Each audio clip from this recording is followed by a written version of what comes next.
Bienvenidos a todos. Este es el comienzo de un ciclo de charlas. Hemos elegido esta charla porque es una charla particularmente importante para el desarrollo de los deportes. Es una temática, si se quiere, muy compleja, tiene muchas aristas y es un pilar fundamental que tenemos dentro de la Agencia Córdoba de Deportes, el apuntalar la seguridad para permitir el crecimiento sostenible y sostenido de estos deportes. Les quiero contar rápidamente, digamos que esta charla me tocó darla hace un mes y medio. Esa charla la tuve que dar en un contexto muy delicado porque mi deporte, que es el kitesurf, para el que no me conoce, yo vengo de un deporte náutico. En la temporada pasada habían fallecido 4 deportistas, eso sucedió esta temporada y me tocó a mí dar esta charla de seguridad en ese contexto. Y lo que aprendí un poco de ese momento emocional, ese momento fuerte, es que por un lado, digamos, la seguridad no puede estar condicionada por lo emocional. Tenemos que ser bastante objetivos y bastante fríos para comunicar el tema de la seguridad y analizar la seguridad. Por otro lado, tampoco con la seguridad podemos ser espasmódicos, podemos salir de alguna forma atrás de los hechos a buscar soluciones al tema de la seguridad. Y por otro lado, la seguridad tampoco es pasarse analizando casos e intentar entender todos los casos de accidentes o incidentes en pos de analizar caso por caso. Entonces, con ese contexto de buscar que la seguridad sea un común denominador que nos acompañe siempre en el desarrollo deportivo, es que encaramos esta charla como la primera charla que da lugar a este ciclo de capacitación que vamos a tener dentro del Córdoba X. Por un lado, yo les contaba que yo vengo de un deporte, soy deportista, hago un deporte que lo vine a hacer al deporte y lo vi llegar a que sea un deporte olímpico, son 20 años de entender la seguridad como deportista. En los últimos 10 años, yo fui hacia un proyecto donde mezclé la capacitación y el coaching deportivo, entonces me dediqué a entender cómo acompañar el desarrollo deportivo, el crecimiento deportivo desde el lado de la enseñanza, desde el lado del coaching, y eso también me permitió sumarle al hecho de pensar la seguridad como propia, pensar la seguridad de un tercero.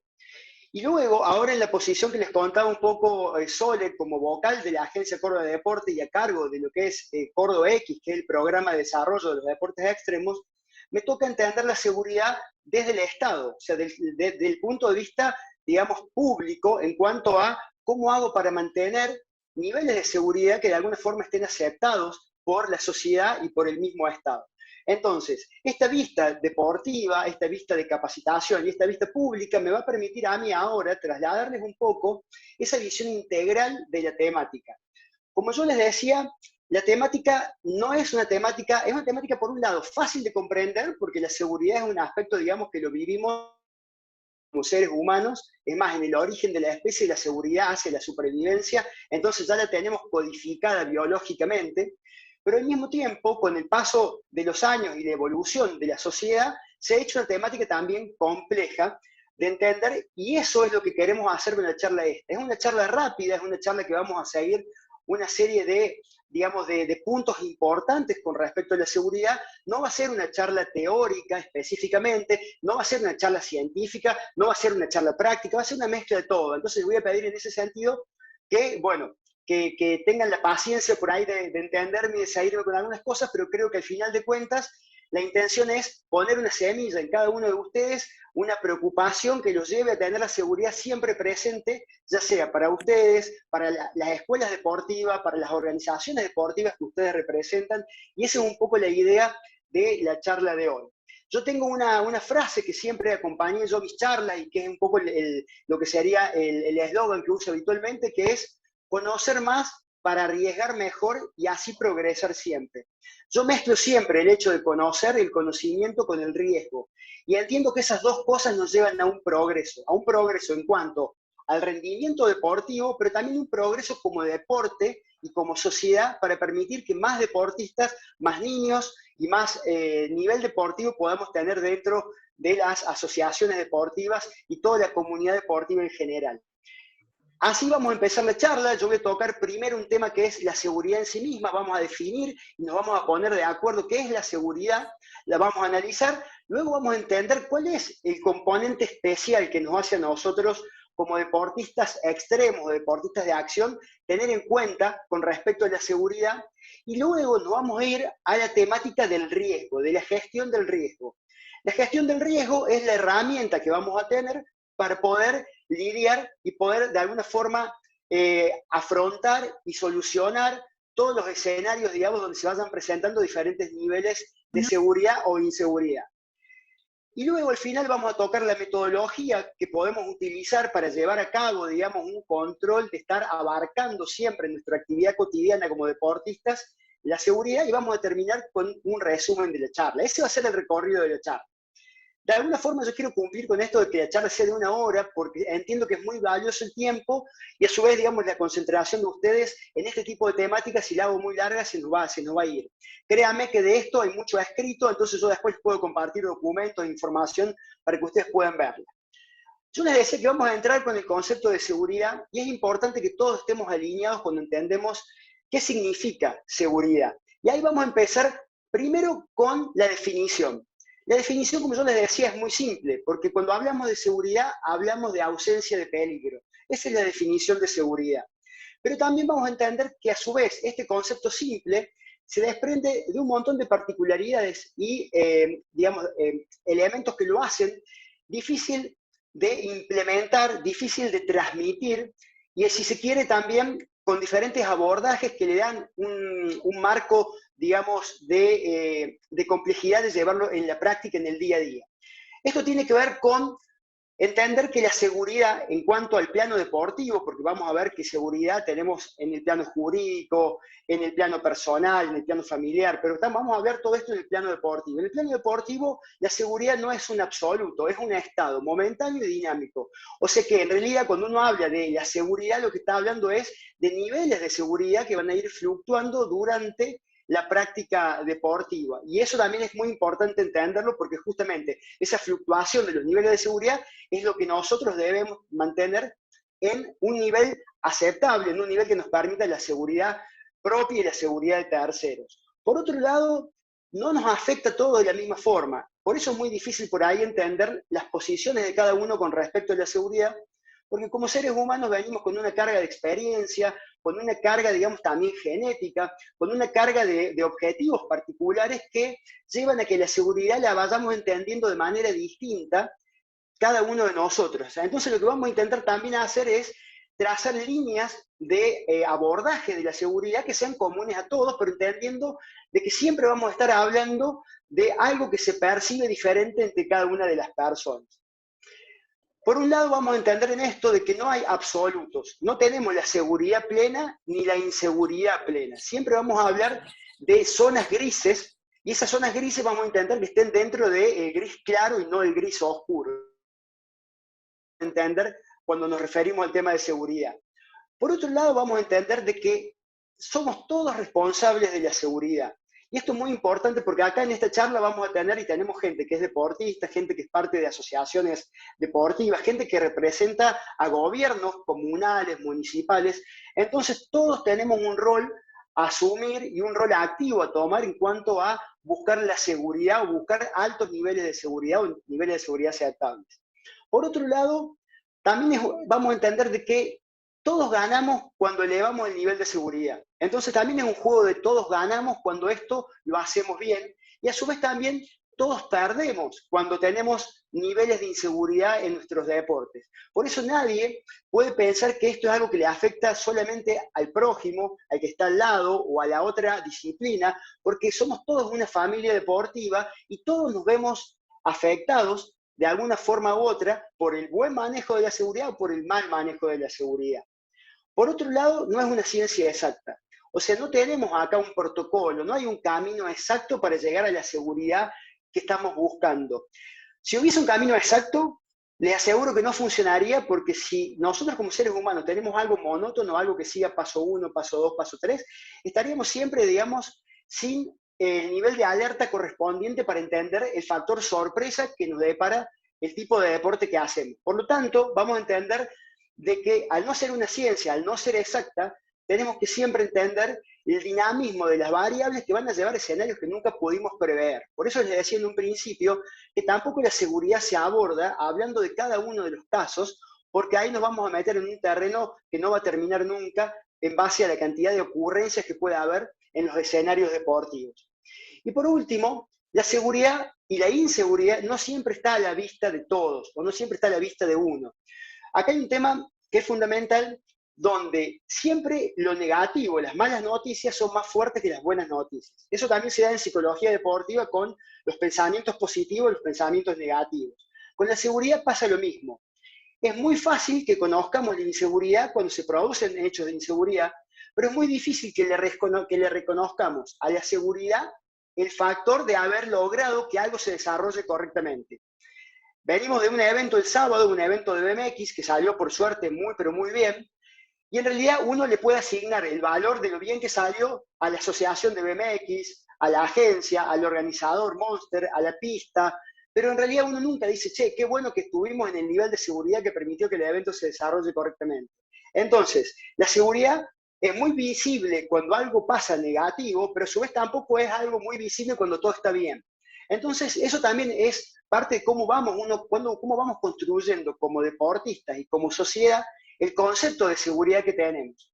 Entonces, lo que buscamos acá es entenderla, digamos, de ese plano, como yo les decía, integral. Acá también vamos a ver que la seguridad no afecta solamente al deportista. Por un lado, es lo primero que vamos a entender, y lo voy a poner bien claro. La seguridad, en primer lugar, afecta al deportista, pero no solamente a él. Fíjense que compromete la integridad física, la salud mental, daña la economía del deportista, reduce su rendimiento, afecta a su familia y sus seres queridos y hasta reduce las posibilidades laborales. Hay algo que uno cree que la seguridad es una temática, digamos, que tiene que ver con la integridad física, pero yo les puedo asegurar que hay una conexión directa de la inseguridad con el rendimiento deportivo. Y como la seguridad muchas veces actúa de manera invisible, muchas veces la inseguridad condiciona el rendimiento deportivo cuando se produce y muchas veces no somos conscientes de eso. Por lo tanto, digamos, es sumamente importante entender realmente el alcance que tiene la inseguridad en el plano deportivo personal. Pero a su vez también vamos a entender que la inseguridad también afecta a toda la comunidad deportiva en general. Ustedes saben que Córdoba X es un programa que tiende al desarrollo deportivo. Pero si yo tuviese altos niveles de inseguridad en diferentes deportes, me vería de alguna forma restringido como comunidad deportiva, en los lugares que se pueden practicar los deportes, el apoyo de los sponsors, la complejidad para organizar eventos deportivos si hay altos niveles de inseguridad, y por supuesto, cómo respaldamos a instructores que no pueden seguir lineamientos de seguridad que le den a la sociedad la tranquilidad para estar aceptando ese tipo de deporte como parte del día a día.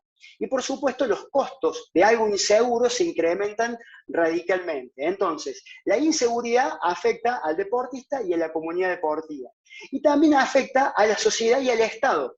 En mi niveles de inseguridad, yo tengo que ponerme a trabajar en pos de lograr que el deporte extremo, el deporte alternativo, el deporte de acción, que después vamos a hablar, se integre al deporte tradicional. Si yo no logro que la sociedad acepte esos riesgos y que los contemple, que están dentro de una normalidad, de algo que se puede tomar, digamos, como una cuestión digamos, de riesgo aceptable, si yo como Estado no puedo lograr eso, me va a complicar cada vez más a mí la función de Córdoba X para atraer nuevos deportes y elevar la cantidad de competencia, el nivel de los instructores, etcétera, etcétera.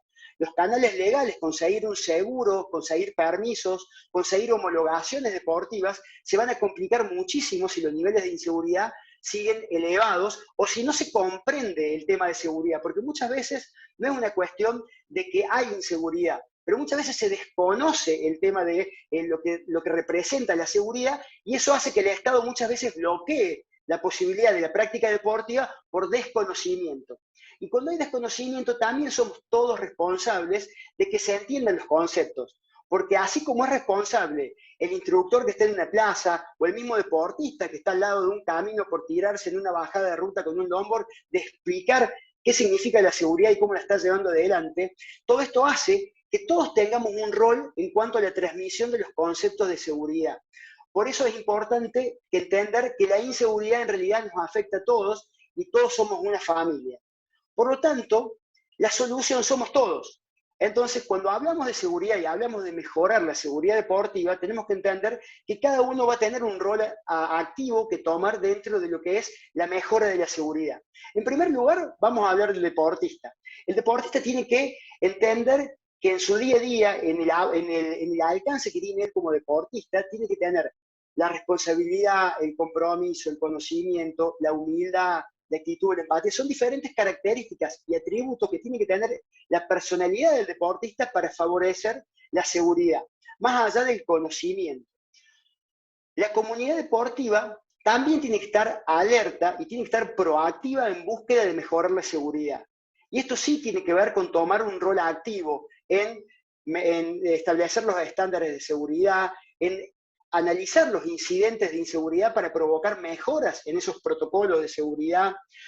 También tomar contacto con las partes ante hechos de inseguridad, tomar contacto con los deportistas, con las familias, con el Estado, tener toda la parte de concientización, la capacitación, mantener la seguridad siempre como en un plano, digamos, superior de transmisión y de llegada a la comunidad deportiva. Ese es el rol de la solución dentro de la comunidad deportiva. Y dentro del Estado, yo, a ver, poniéndome ahora como Estado, tengo que tener reglas claras donde yo pueda de alguna forma también seguir el sentido común del deporte, porque si yo actúo con desconocimiento como Estado, termino trabando y termino promoviendo la inseguridad.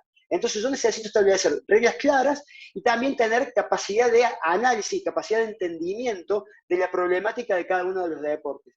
Por supuesto, yo también como Estado tengo que incluir a los deportes extremos dentro de mi concepto deportivo, que eso es lo que está haciendo la provincia de Córdoba, y a su vez también tengo que actuar para regular qué es lo que está bien hecho y qué es lo que está mal hecho. Ese es mi rol como Estado, entender cuando algo se hace mal y entender cuando algo se hace bien. Y por supuesto tener la flexibilidad y la adaptación, porque todo esto, como decimos, va fluctuando y yo como Estado no puedo estar rígido en mantenerme con los mismos parámetros de hace 5 o 6 años o con parámetros del año pasado si es que la tecnología o hoy el deporte está demandando algo nuevo. Entonces, esto que estamos viendo ahora rápidamente es entender un poco el rol que cada uno debe asumir dentro de la construcción de la seguridad. Hay algo que me pasa a mí también y que vamos a ahora ponerlo en la mesa, que es, vamos a hablar de por qué estamos hablando hoy en una charla que tiene que ver en seguridad y gestión de riesgo en deportes extremos. Y acá es importante también que entendamos por qué nosotros somos, vamos a ponerlo en este carácter de especiales con respecto al tema de seguridad. Somos especiales por varios motivos que vamos a intentar explicarlos ahora, pero vamos a entrar primero en una definición, que a mí me interesa compartirla con ustedes. Ustedes saben que la provincia de Córdoba tiene una ley de deportes extremos, que es la 10.616, que hoy estamos en un proceso de reglamentación. Esa ley es para favorecer los deportes extremos, deportes alternativos, deportes de acción y nuevas tendencias deportivas. Pero ¿qué pasa? Esa ley, para llegar a ser reglamentada, necesita de definiciones concretas. Así se maneja la cuestión legal. Acá lo veo al abogado Benavides, él me va a dar ser concretos en el abordaje de qué es una cosa y qué es otra.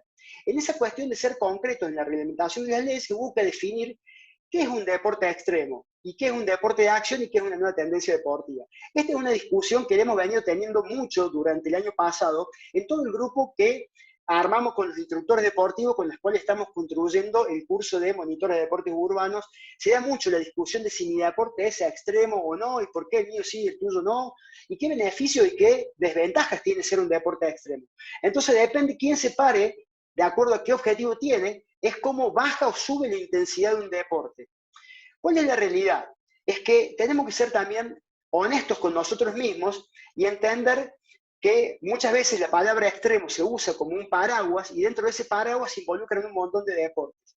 Lo que voy a hacer acá es intentar demostrarle con dos definiciones y separar las cosas para que tampoco no generemos la sensación de decir, che, yo hago bicicross. Entonces, ¿por qué hago bicicross? No soy un deporte extremo, soy un deporte que va por el lado de federados, por el deporte tradicional. O yo hago, digamos, skate. Entonces, si hago skate, no soy un deporte extremo, porque el skate es un deporte olímpico. Si entramos en ese tipo de discusiones y ponemos a discutir sobre eso, perdemos el foco de lo que yo quiero hablar hoy. Entonces, para no irnos en ese sentido y poder aclarar las cosas, les comparto dos definiciones que yo he realizado en pos de llegar a la reglamentación de esta ley que les cuento. La primera es entender cuándo un deporte es extremo. ¿Por qué un deporte es extremo? Cuando tiene un deporte una o múltiples variables que la complejidad de controlar todas esas variables expone al practicante ante un elevado riesgo físico por el solo hecho de estar practicándolo.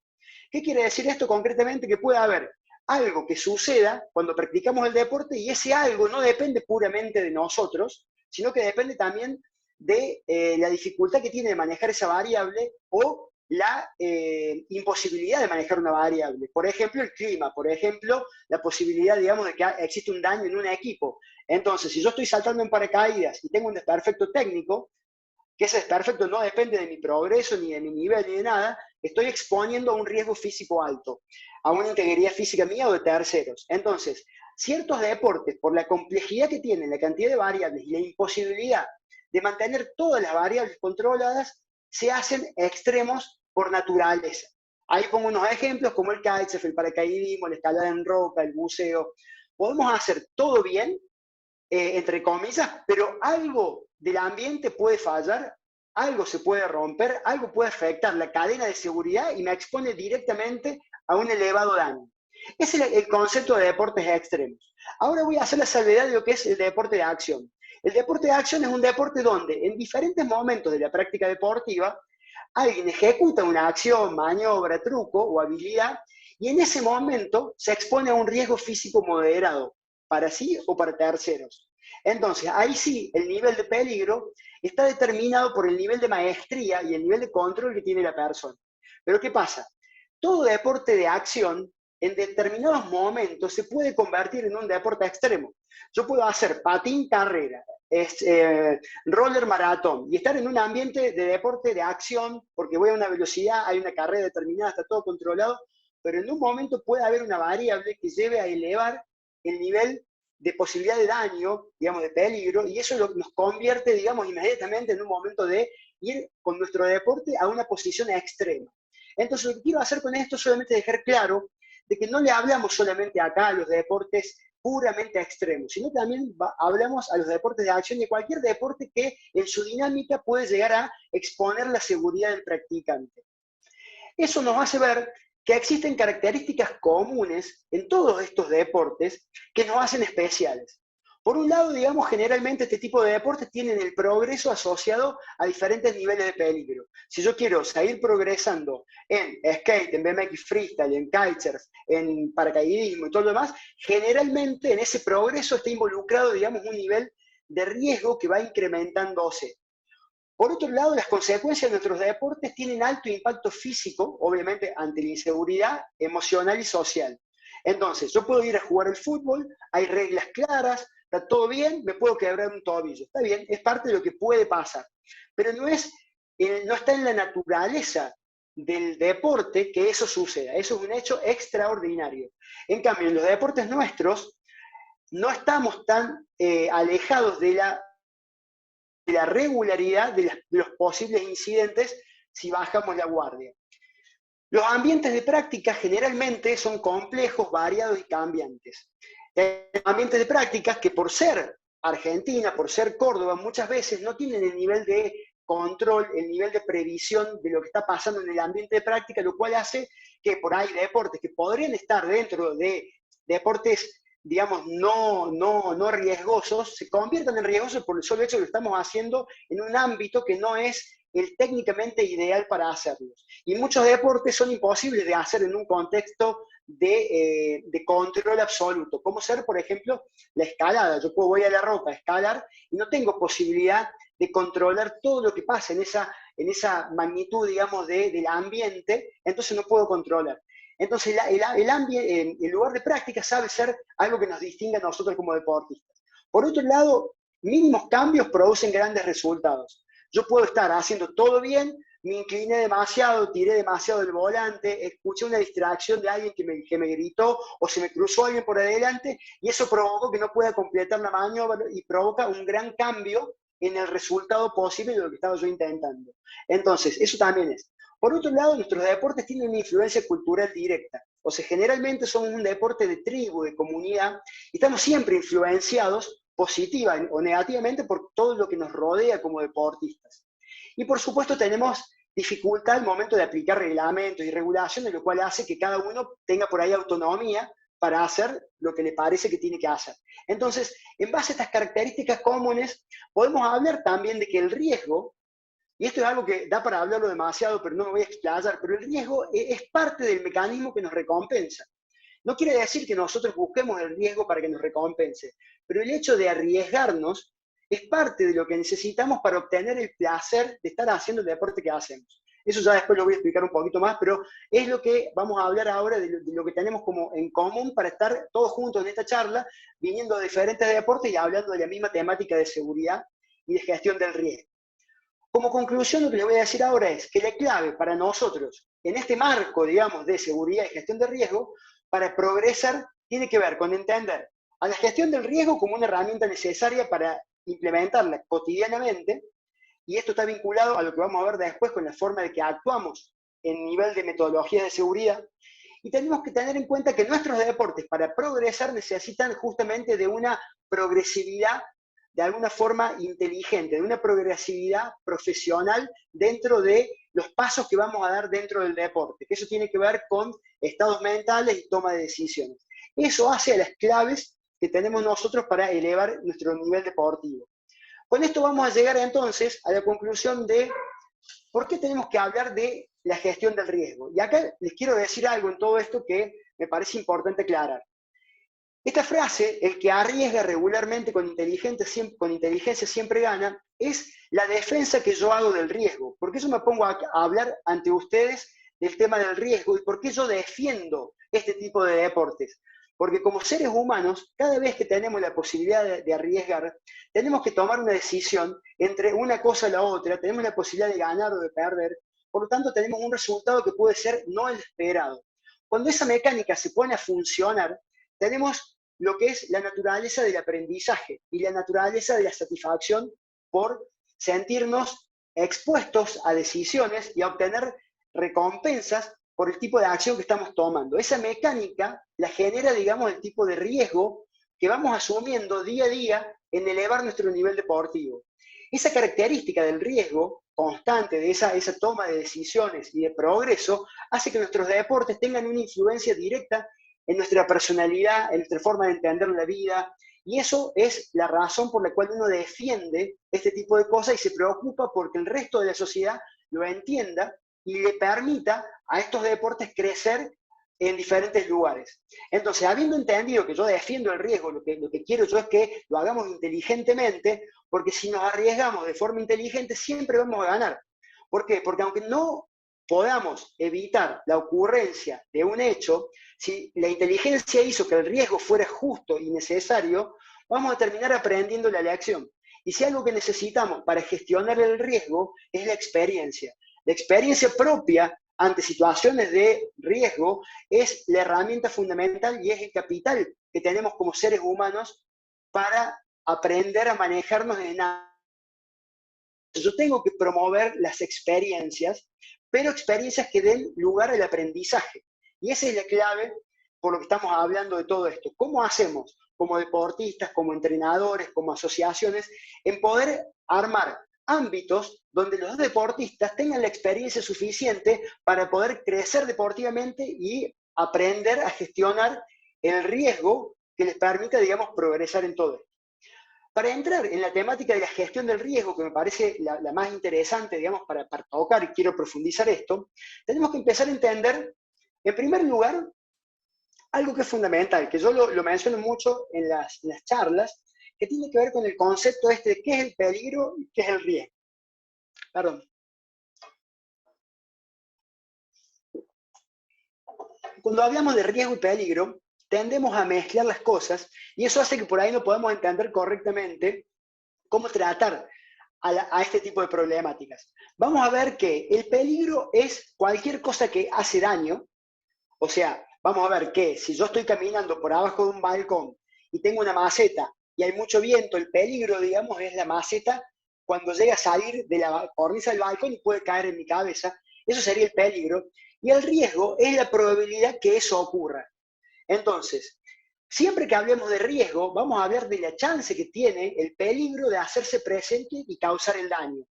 Entonces, el peligro en sí es el hecho o el objeto o la acción que puede generar el daño, y el riesgo es la probabilidad que eso ocurra.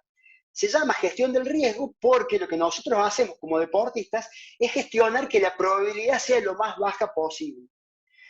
Cuando hablamos del daño que puede causar el peligro y la importancia que tenemos que darle a todo esto, vamos a hablar de que ese daño se mide por la gravedad que puede tener el daño, por la probabilidad de la ocurrencia de ese daño. Eso quiere decir que si yo tengo poca gravedad en algo y tiene poca posibilidad de ocurrencia, en realidad el riesgo es menor. En cambio, si yo hablo de gran potencial de daño y hablo de alta probabilidad de ocurrencia, estoy hablando realmente de que el riesgo es mucho mayor. ¿Qué quiere decir esto? Que por un lado, yo tengo que aprender a identificar los peligros y evaluar el riesgo. Eso es la función del deportista. ¿Qué pasa? Yo no puedo identificar peligros si no los tengo reconocidos. Entonces ahí entra el terreno del instructor, del monitor, de los reglamentos, cuando uno tiene que enseñarle a alguien a que identifique los peligros. Y luego viene la acción propiamente dicho. Una vez identificado el peligro, ¿cómo hago para actuar ante ese peligro? Y ahí está el concepto de gestión del riesgo.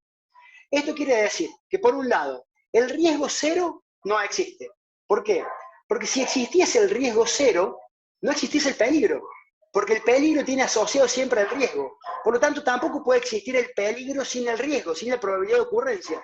Porque si algo me va a hacer daño 100% seguro, en realidad estoy ante la inminencia de una tragedia o de un accidente, pero no estoy ante un peligro. Si hay un peligro es porque lo puedo evitar con la gestión del riesgo. Entonces, esos conceptos son la clave para que a partir de ahora podamos seguir entendiendo y seguir analizando de nuestra posición cómo ayudar a mejorar la gestión del riesgo. En este sentido, vamos a ver lo siguiente. Yo les explicaba que el progreso deportivo siempre tiene un riesgo asociado. En este caso vamos a ver que tenemos un surfista que va aprendiendo, va subiendo su nivel de olas.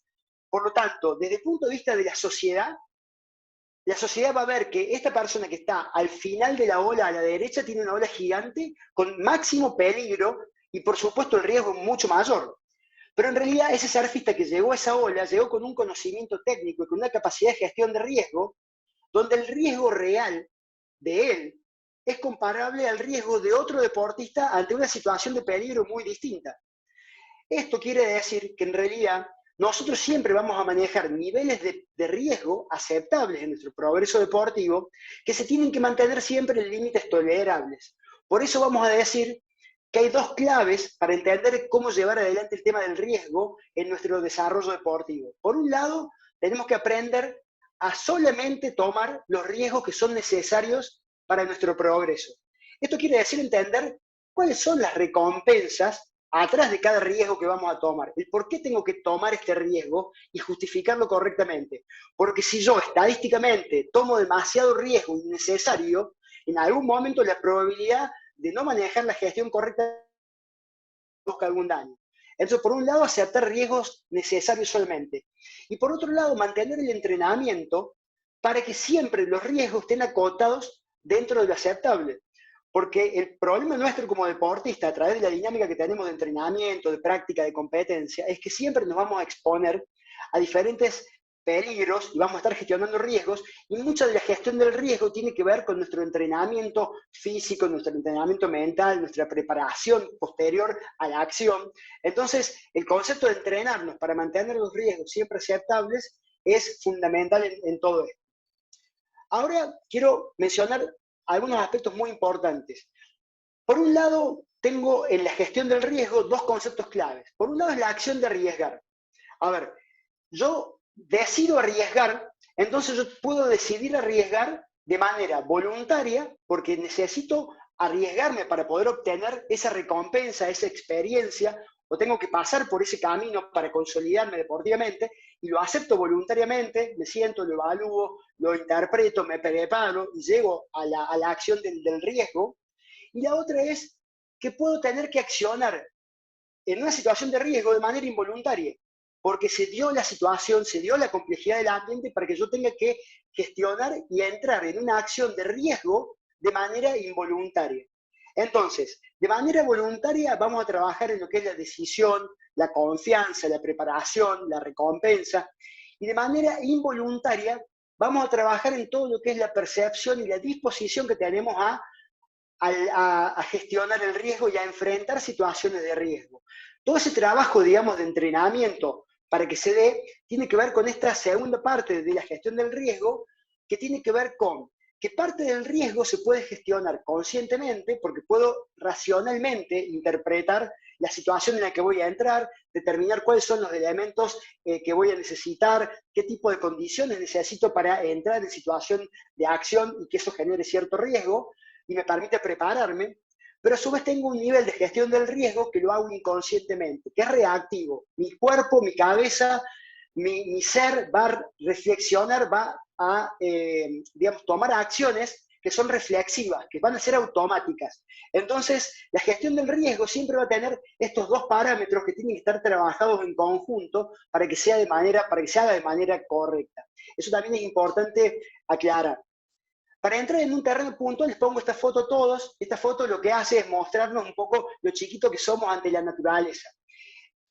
Cualquier ser humano del 99,999% de la sociedad que se enfrente a esta ola en Portugal, la ola de Nazaret, va a morir ante esta ola.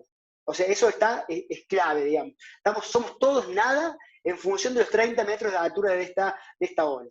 Pero ¿qué pasa? Hay un mínimo porcentaje de personas en este mundo que puede surfear esta ola y de alguna forma reducir el riesgo. No quiere decir que no sea peligroso, no quiere decir que no mueran personas surfeando esta ola, pero quiere decir que hay muchas personas que están capacitadas para asumir esa posición y hacer de eso una práctica deportiva de surfeo de grandes olas con cierta regularidad.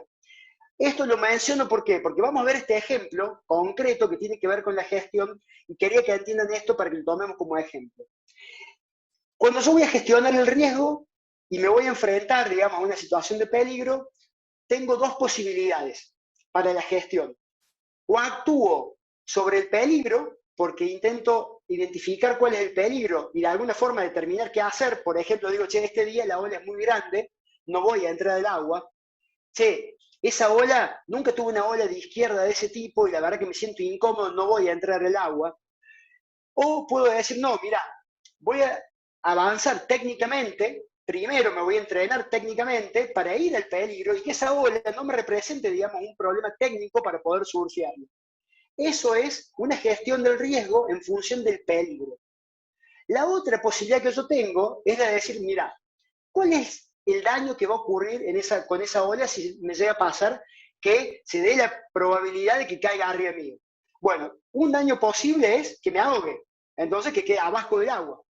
Otro daño posible es que la presión del agua provoque en mi cuerpo ciertas torsiones que me lleven, digamos, a quebrarme, a tener un problema en la columna, etcétera, etcétera. ¿Qué puedo hacer contra esas dos cosas?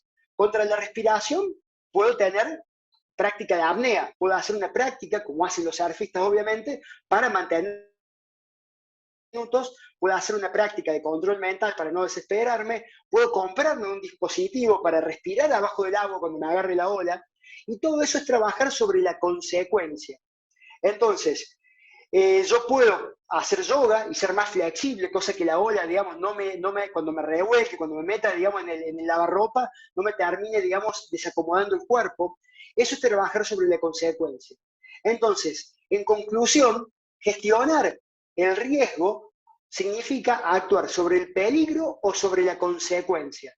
Entonces, yo puedo tener el salto en una rampa, digamos, me ha pasado a mí ahora que 47 años empecé a hacer skate y me enfrenté a una rampa de 1 metro de altura y tenía que bajarla y me puse a pensar 2 días seguidos si la podía bajar o no. Y para mí ese era el desafío, porque como yo les decía, la seguridad y lo que transmite la inseguridad es personal. Entonces no hace falta una ola de Nazaret para generar esto. Yo, ante 1 metro de altura en skate, me sentía el mismo flaco que se metió ahí en Nazaret. Entonces, la decisión mía es usar el casco, tener, digamos, los guantes puestos por si me caía para evitar, digamos, el tema de las muñecas. Entonces yo ahí actuaba sobre la consecuencia. Pero sobre el peligro que hice, me fui a la Street Plaza del Parque del Kempes y en vez de buscarme lo más alto, me empecé a buscar rampas con diferentes niveles de altura para empezar a condicionarme.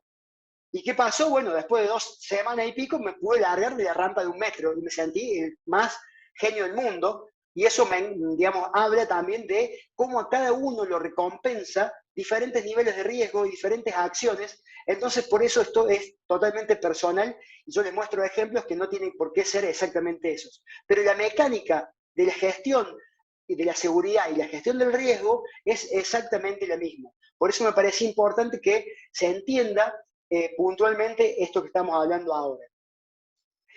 ¿Qué es lo que pasa desde un punto de vista, digamos, si se quiere, integral en todo esto?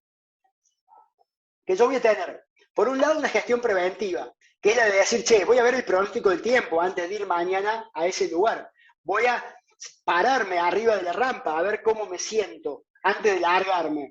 Entonces, eso es lo preventivo. Lo puedo hacer tranquilamente usando la conciencia, usando mi experiencia, usando mis conocimientos. Después está la gestión correctiva, que es cuando ya estoy en la acción. Me ha pasado a mí de ir a lugares donde la ola se me ha descontrolado en cuanto al tamaño que yo puedo manejar en mi deporte y estar en medio del lugar y tener que decidir cómo soluciono el problema. ¿Cómo hago para que esa ola que está llegando no me afecte? ¿O cómo hago para, de alguna forma, ayudar a mi amigo que necesita ayuda mientras esa ola estaba ahí? Entonces, eso es gestión correctiva, porque estoy en plena acción y tengo que tomar una decisión y gestionar. Y la otra es la gestión reactiva. Es decir, che, ya me agarró la ola, ya estoy abajo del agua, ya tengo que tomar una decisión de cómo hago que el daño que se está produciendo se reduzca. Entonces, esa gestión preventiva, correctiva y reactiva es lo que le vamos a llamar la gestión integral de riesgo. Y con eso, digamos, vamos a cerrar un poquito esto de la gestión del riesgo, vamos a pasar a un plano que también importa en todo esto porque estamos hablando de teorías. Acá estamos moviéndonos en teorías que tienen que ver con el manual de instrucciones. Esto que decíamos al principio de que no existe la teoría. A ver, no hay una forma, una mecánica exacta de tratar la gestión del riesgo. ¿Por qué? Porque somos humanos. Entonces, como seres humanos, tenemos formaciones distintas, biologías que por ahí son, digamos, troncalmente las mismas, pero nos van moldeando la genética y las experiencias. Entonces todos percibimos cosas de diferentes maneras. Y empezamos a tener también vicios como seres humanos, imperfecciones como seres humanos, que tenemos que contemplar en la ecuación de la gestión del riesgo y es importante que las conozcamos. Voy a hacer un repaso rápido para que no se nos vaya el tiempo. Yo acá les estoy mostrando un plano de cómo se llega al nivel de alerta ante la situación de riesgo. Nosotros biológicamente tenemos, por ahí lo entendemos como el estrés positivo de decir, che, voy a ir en una situación de riesgo, el cuerpo genera una serie de mecanismos que me permiten prepararme física y mentalmente para la situación de riesgo. Nosotros le vamos a llamar el nivel de activación. El nivel de activación es lo que me predispone a mí a estar de la mejor manera posible para gestionar el riesgo. Todo ese nivel de activación que yo tengo biológicamente se compone de un montón de cosas que van sucediendo y que me llevan a mí a estar parado de una forma u otra ante la situación. Ese nivel de activación, si seguimos este camino, tiene que ver con cómo interpreto la situación, que eso quiere decir, che, a ver, ¿qué puedo reconocer yo de la situación que me lleva a dónde estoy parado? ¿Qué nivel de conocimiento tengo y de expertise, de experiencia concreta en ese tipo de situaciones? ¿Qué expectativa tengo yo de futuro? Porque no es lo mismo pararme ante una situación con expectativa negativa de lo que va a pasar que con expectativa positiva o sabiendo lo que va a pasar o sin saber lo que va a pasar. Entonces eso va construyendo mi nivel de activación. ¿Qué experiencias similares he tenido? Por lo tanto, digamos, puedo entender las dinámicas de lo que va pasando y sentirme seguro que conozco las situaciones. Y también al mismo tiempo reconocer lo que estoy desconociendo. Entonces, entrar en un terreno de activación con la flexibilidad mental para asumir que hay cosas que las puedo desconocer, también me predispone a mejores niveles de creatividad para resolver un problema. Si yo entro con antiógenas y no acepto que desconozco cosas, voy a entrar con un nivel de rigidez que no me va a permitir acomodarme a la situación. Otra cosa que voy a evaluar yo, que va a evaluar mi cabeza, porque eso también está estudiado, cómo resolvemos problemas con, digamos, con la capacidad instintiva de reacción. Y eso tiene que ver con la capacidad y la cantidad de modelos resolutivos que tenemos dando vuelta en la cabeza para resolver esa situación. Todo eso va a ir generando ese nivel de activación. Y luego vamos a ver con qué capacidad creativa y operativa yo voy quedando en todo esto en función de lo que estoy construyendo adentro mío. Y todo esto va a estar condicionado también por el estado emocional que yo tenga en ese momento. Con eso lo que quiero decir es que acá entramos en la complejidad del ser humano, que no podemos dejar de lado, pero a su vez también entendiendo todos los componentes podemos entender cómo posicionarnos lo mejor posible antes de entrar en una situación que sabemos que va a llevar al riesgo. Otra cosa importante entender en esto es que tenemos condicionantes en la toma de decisiones. No vamos a tomar decisiones en un plano de una mesa, una computadora, con tiempo. O sea, sí la vamos a tomar en la gestión preventiva, pero no en la parte reactiva. Las condiciones que van a estar siempre es, vamos a estar en ambientes de incertidumbre, muchas veces por la complejidad de variables, vamos a desconocer muchas veces lo que puede pasar, o no vamos a reconocer todos los elementos y nos vamos a sentir en un momento, en un ámbito al cual no hemos tenido relación anteriormente. Vamos a tener ambientes complejos con múltiples variables al mismo tiempo que me van a estar como limitando la capacidad de entender lo que está sucediendo. Vamos a tener presión de tiempo. La presión de tiempo quiere decir que algo nos va a apurar a actuar rápidamente. Muchas veces, también en psicología se estudia mucho, actuamos presionados, como que el tiempo nos corre cuando estamos más preocupados por lo que nos puede pasar. Entonces, esto se traduce en presión de tiempo, que nos apuramos por hacer algo. Muchas veces es cierto, muchas veces es en realidad una cuestión psicológica, pero siempre actuamos con una cuestión de prisa, sin tener la posibilidad de frenarnos a decir, bueno, a ver, ¿cómo analizo esto? Y luego vamos a tener la visión de túnel. Mientras más preocupados estemos, mientras más alerta estemos, más preocupados estamos por lo que está al frente nuestro. Por eso se da, por ejemplo, que un principiante está muy preocupado por lo que él conoce y lo que él tiene al frente y se despreocupa del medio ambiente que lo rodea. Por eso es que el instructor tiene que estar justamente complementando esa falta de visión periférica que tiene un estudiante. Eso es una problemática de toma de decisiones en deportes extremos que tiene que ver con la visión de túnel. Obviamente, cansancio, limitaciones físicas también van contribuyendo a todo esto de la complejidad y, por supuesto, el aburrimiento o la sobreexcitación. Fíjense acá qué contradicción. Estar aburridos nos predispone mal a gestionar el riesgo y estar sobreexcitados también. Es lo mismo que pasa con el miedo. Si yo tengo exceso de miedo o falta de miedo, estoy justamente en el peor de los dos mundos, ya sea por una cosa o por otra.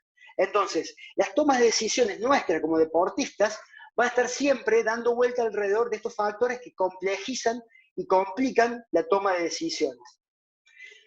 Yo les he hablado de la imperfección como seres humanos y esto también es importante que lo entendamos, porque nosotros tenemos vicios, no somos completamente objetivos al momento de transcurrir en la vida y en nuestro deporte.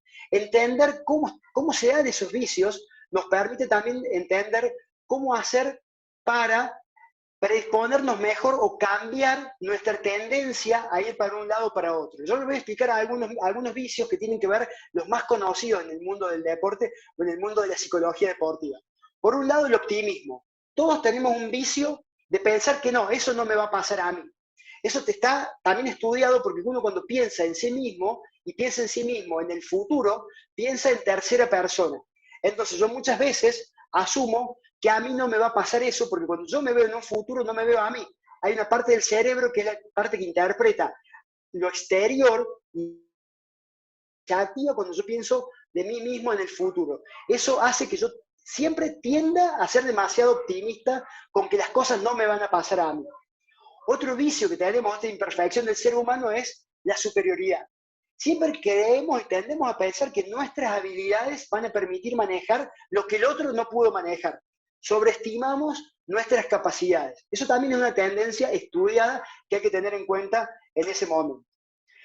Siempre en probabilidad vamos a estar afectados emocionalmente por nuestra experiencia. El ejemplo de esto es cuando uno viaja a Brasil o viaja a una situación paradisíaca de playas, palmeras y mar, y uno le pregunta a la gente, ¿a qué tenés más miedo? ¿Al tiburón o a la caída de un coco en la cabeza? Y generalmente la gente te dice el tiburón, porque el tiburón, la mordida de tiburón, toda esa problemática se desarrolló con las películas, con todo lo que es el efecto emocional que venimos acarreando, digamos, con respecto al tema de ver tiburones y ver todo lo que la consecuencia del tiburón. Pero la caída del coco en la cabeza no la tiene nadie prevista. Entonces nadie le presta importancia y asume que el tiburón es más peligroso que el coco. La estadística dice que es mucho más probable que te caiga un coco en la cabeza que te muerda un tiburón. Por lo tanto, digamos, si vas caminando por la palmera, camina por un costado. Sería mucho mejor consejo que decirle a alguien, che, preocupate por el tiburón. Entonces, el tema de las probabilidades también es una cuestión que nos lleva siempre por un costado emocional en cuanto a la experiencia que tenemos de vida, y eso nos lleva a no ser objetivos.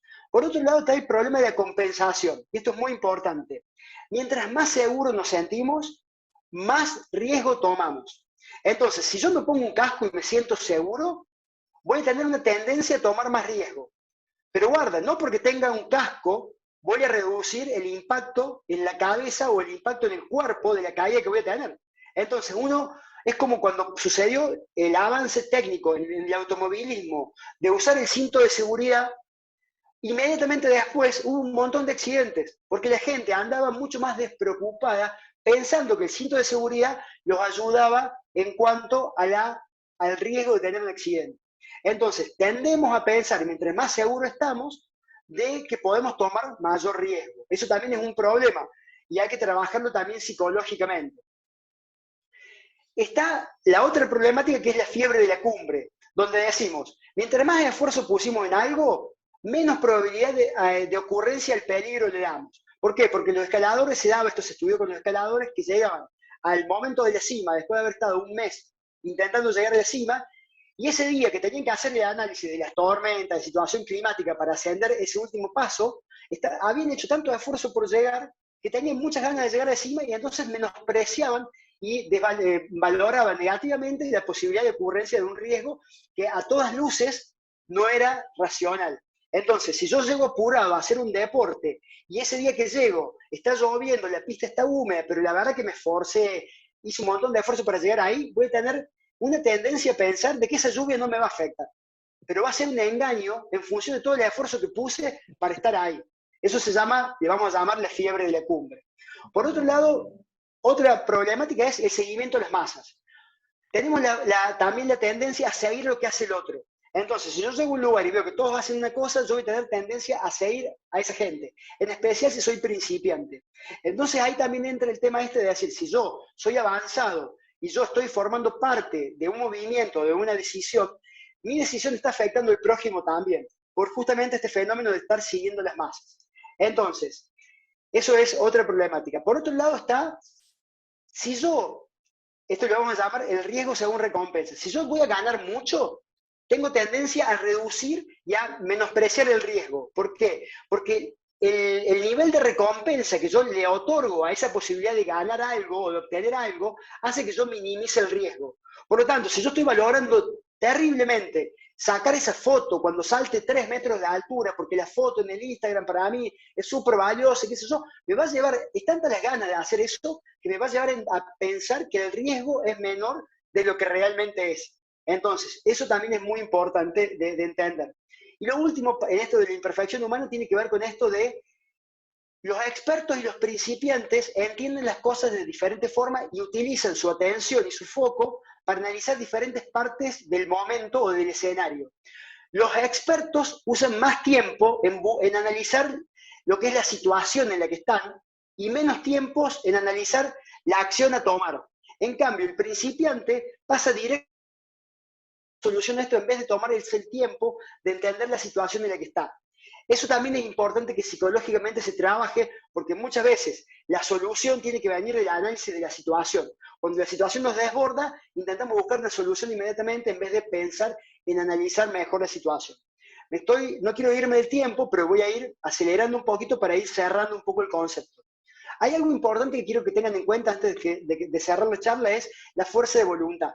Este es un factor fundamental que nos afecta porque la fuerza de voluntad es lo que usamos internamente para decidir contrarrestar nuestros deseos de hacer algo.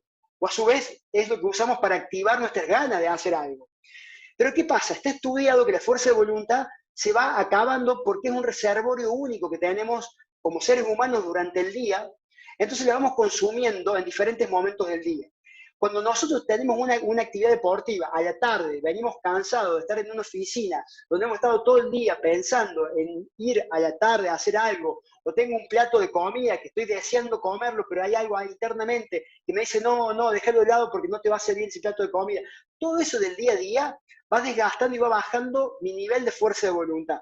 Entonces, yo tengo una actividad de riesgo, una actividad de entrenamiento, con acción en riesgo a la noche, voy a llegar a una fuerza de voluntad decaída.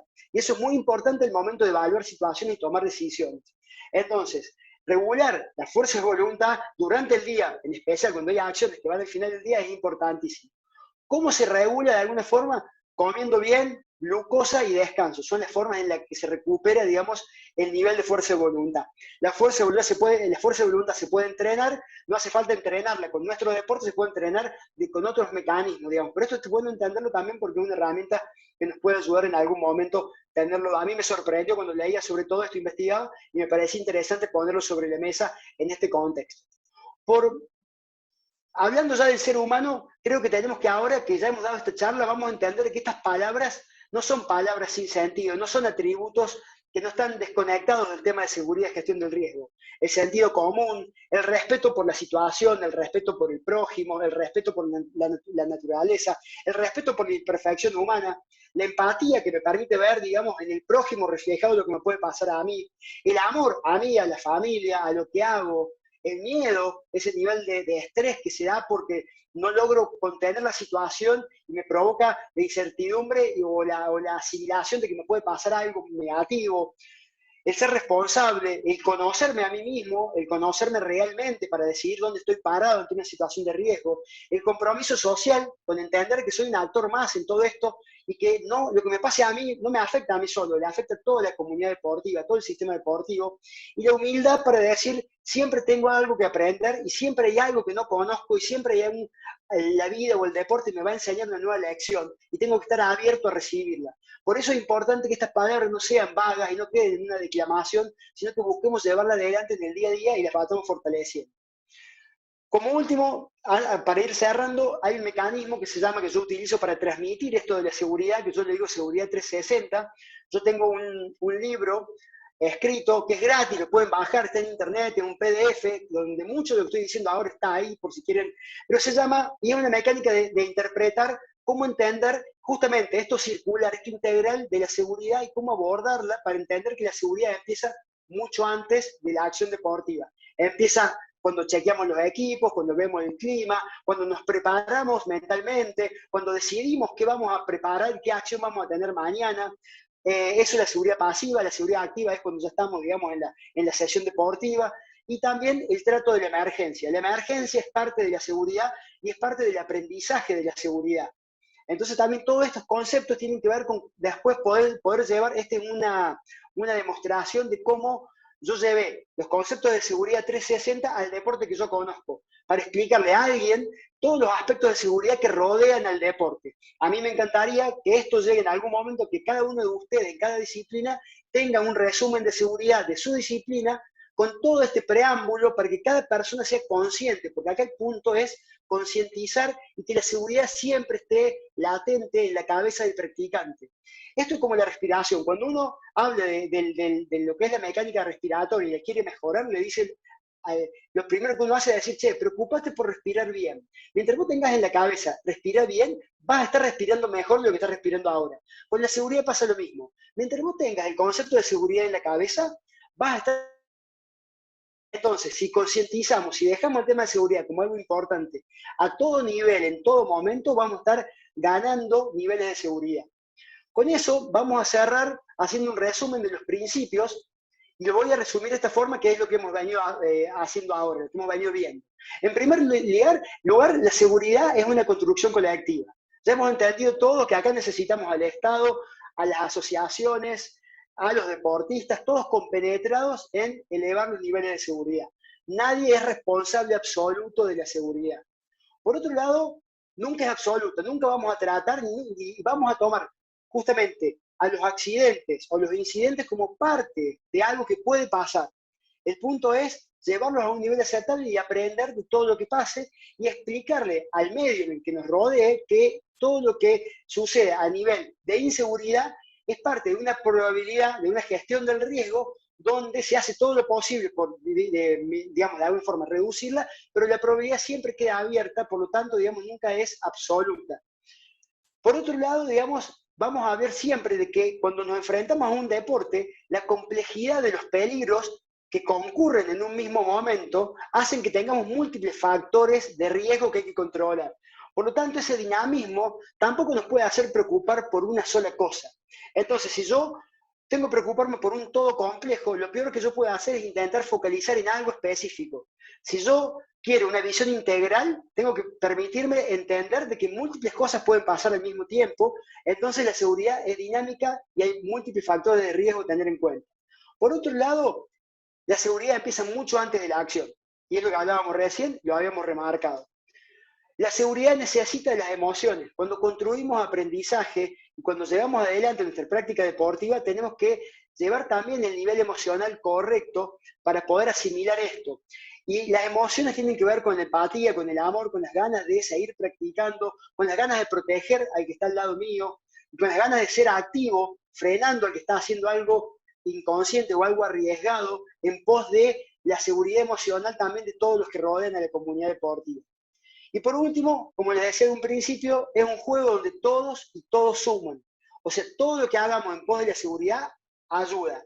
Y todos los que nos sumemos a construir la seguridad, sumamos. Entonces, nada es menor, todo es necesario en busca de la seguridad. Cierro con esta frase que me parece que la seguridad hay que entenderla como un camino que nos va a permitir disfrutar en plenitud, aprender eficientemente y superarnos como deportistas, y lo más importante es mejorar como personas. Todo eso involucra el concepto de seguridad. Con esto cierro, les doy las muchas gracias a todos por haber participado. Me excedí de tiempo, podemos si quieren hacer algún tipo de charla, debate, por ahí digamos un poco sacamos la conclusión para el próximo que hace falta el tema del debate. Por ahí Eli, que ha estado monitoreando el chat, si hay algún tipo de pregunta que alguien quiera hacer en este momento, no me quiero exceder tanto, pero Eli o Sole podrían manejar un poco la charla ahora o si cerramos. Pero hasta Fer, acá, digamos, un poco llegó la charla. sí, Fer, genial. Muchísimas gracias por la charla, muy completo. En el chat te están agradeciendo Viviana, Giselle, Andrea, Nacho. Justamente los invité y las invité a que si tienen dudas podamos debatirlas en estos últimos 15 minutitos.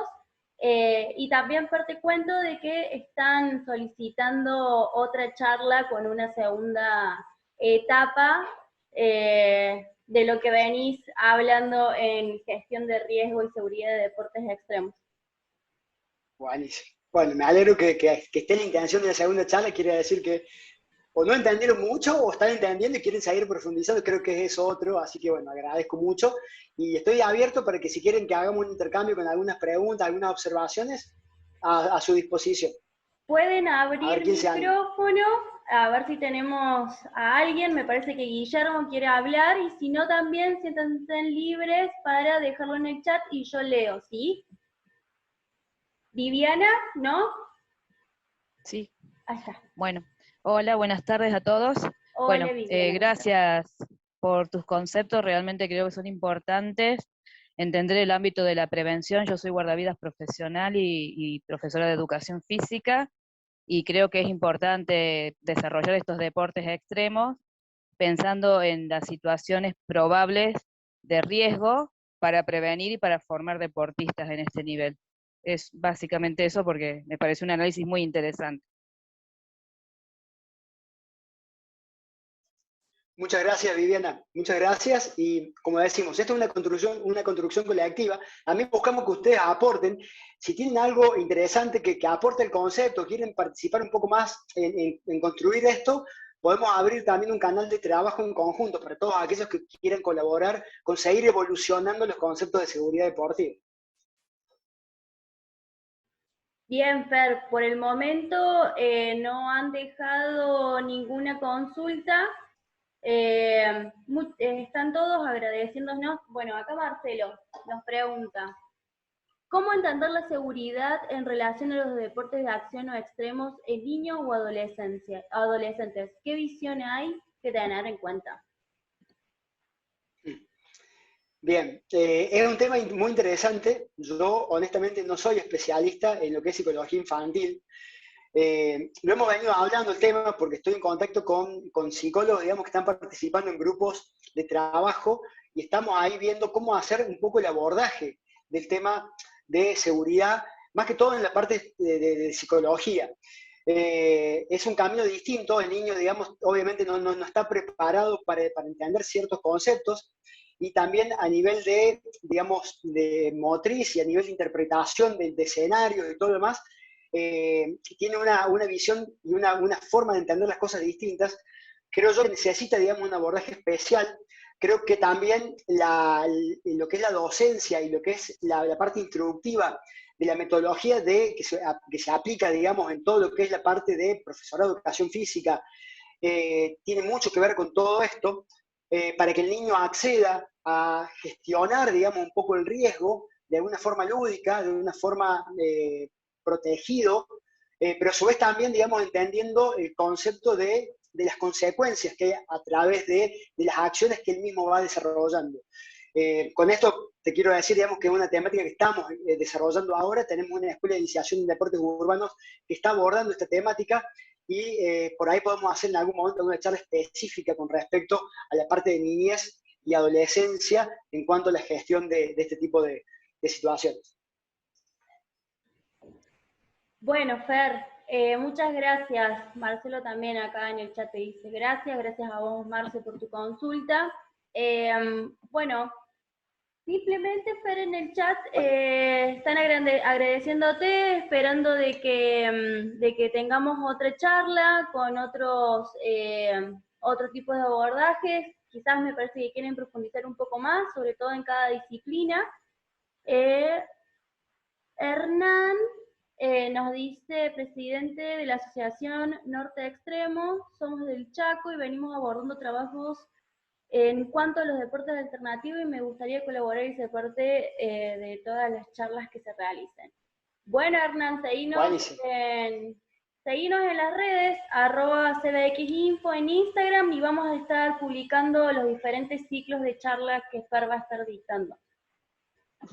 Sí, las charlas las vamos a dictar con diferentes profesionales. La próxima charla va a ser en mayo, y creo que va a tender a hablar un profesional nuestro, que es el profe Julio Antonio, sobre entrenamiento deportivo, entrenamiento físico para deportes extremos. Eso creo que va a ser la próxima charla, así que estén atentos a la fecha y la hora definitiva. Bueno, Fer, genial. Me parece de que podríamos ir cerrando. Vamos cerrando. No veo más consultas. Si alguien quiere desmutearse, hacer alguna pregunta, si no, podemos dar por finalizado el segmento. Sí, totalmente. Dame 2 segundos. Gracias. Listo. Listo, Hernán, te agendamos. Listo, listo, no hay más. No hay más consultas. Gracias a todos, nos vemos en la próxima. Cualquier cosa a disposición, Córdoba X siempre ahí, aportando desde donde se pueda. Felicitaciones, un maestro súper didáctico. Felicitaciones. Muchas gracias, Andrea. Bueno, gente, vamos a dar por finalizada la charla. Muchísimas gracias por sumarse, y vamos a estar informando sobre los próximos segmentos. Hasta pronto será entonces. Buenas noches. Chao, Fer. Buenas noches. Chao, muchas gracias, buenas noches. Chao, Sergio. Chao, Fleco. Chao. Buenas noches, felicitaciones por la muy buena charla. Saludos para todos.